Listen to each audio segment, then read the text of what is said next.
para buksan ang ating main landing gear. So isang side na lang bubuksan natin, no? Parehas lang sa left side yung gagawin natin. Open natin itong panel na to para sa right main landing gear.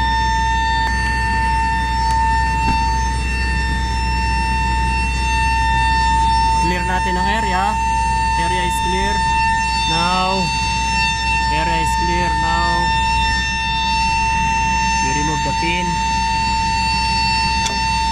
So by gravity lang, no, babagsak ang ating, so by gravity bababa ang ating right main landing gear door. So kailangan natin i-unlock to.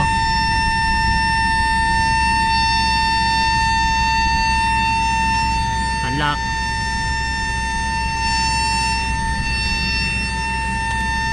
At pull pababa, hilahin pababa.